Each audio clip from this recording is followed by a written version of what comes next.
How you doing today, Blues? Welcome to another episode of Everton Every Week. And this week, with the World Cup officially being over, I thought it would be a good time to discuss Everton's performance on the world's biggest stage. Let's start with the lows. England squad. Unfortunately, they've been criticized, deservingly in my opinion, for the last couple weeks for their performances during the World Cup. I think defensively, they struggled. And unfortunately for us, two players on that back line are Evertonians. With Baines and Jagielka, there were moments where I thought they looked all right, but for the most part, I don't think they played to their potential, to how we know they can play, right? In their defense, I don't think it was completely their fault. I don't think they got a lot of help from the midfielders. But overall, they didn't play like we know they can play. I think Baines specifically was criticized a lot for his play, but I don't think it was too deserving.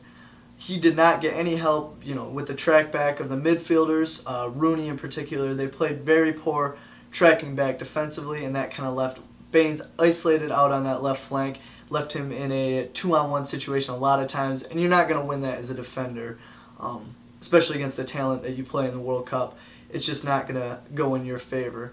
Jagielka, on the other hand, had some high points, had some low points. Now, in the England-Italy game, he had that goal line clearance, which was exciting.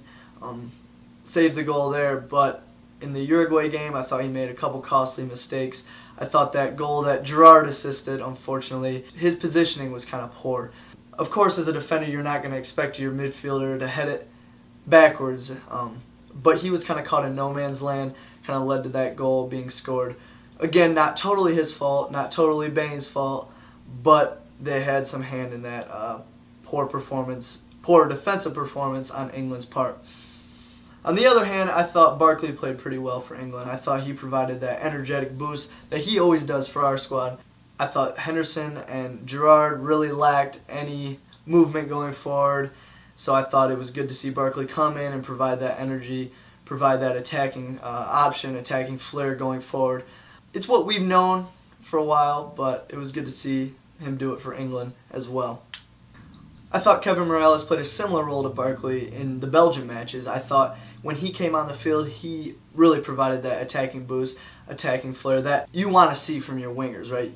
The attacking midfielders, the wingers, your forwards, you want to see them going forward, taking guys on the dribble, and that's what Morales offers, not only for Everton, but it showed in the Belgium matches as well. I don't know why he didn't start particularly, but when he came on, he did seem to play well. On the other hand, Lukaku for Belgium looked very poor in my opinion, especially during the group stages. Looked to sulk out there a lot, just looked like he was missing out there a lot. So ultimately, I think that's why he lost his starting spot.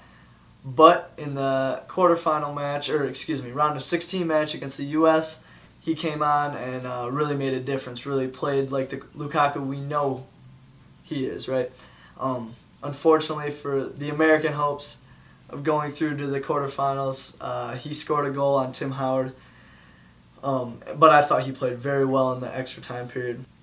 Timmy Howard's performance, especially in that Belgian match, was phenomenal, right? The best goalkeeping performance I had ever seen. 16 saves, the most of any goalkeeper in the last 50 years at the World Cup, I think since they started keeping stats for goalkeepers. So that was great to see Howard represent Everton, represent the U.S. I think we gained a lot of Everton supporters through Howard's performance in the World Cup. I thought he played great through the whole group stage, not just the round of 16 match. But it's good to see our fan base going over here in the States, and I think Howard has a lot to do with that. I think Tim Cahill deserves some recognition for his play.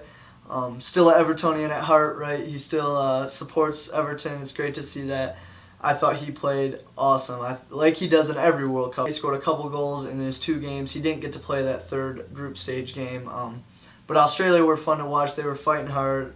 I thought he scored the goal of the tournament. It was amazing that volley that came in from 40 yards over his head. To take that one time out of the air like that was special. That technique is just unreal. So it was good to see that. Made me kind of miss seeing him in a blue shirt.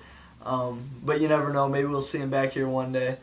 I think it was good seeing Costa Rica play well too for Brian Oviedo's sake. It was a bummer not to see him out on the field with them, but I thought they played very well. They kind of remind me of Everton in a way, right? They don't have the top, the top players. They don't have the famous players, but they play as a group. They play as a team, and they fight till the end. And it showed, right? They made it to the quarterfinals, lost to the Netherlands in the PK shootout. So it was a tough way for them to go out, but I thought they were exciting to watch, and it was good to see Oviedo's team really impress out there. So overall, I think Everton performed pretty well at the World Cup. Obviously, there were some highs and some lows, but arguably we had the goalkeeper of the tournament, definitely the goalkeeping performance of the tournament with Timmy against Belgium. We had the goal of the tournament, in my opinion, with Timmy Cahill, and we had some other guys play very well, look really good coming on for their countries, so that was good to see.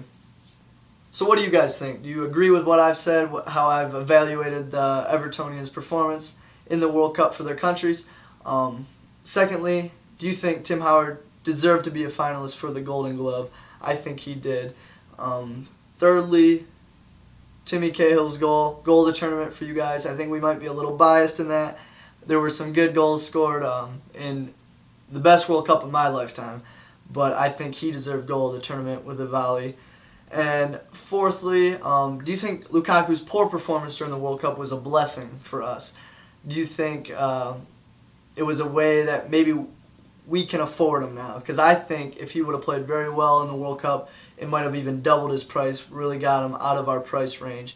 But I think maybe him playing very poorly kind of took him off a lot of teams' radars, and the price surely went down or surely did not go up with his performances. So I think it might have been a good thing to see. What do you guys think? I'd love to hear in the comment section below. Till next time. See ya.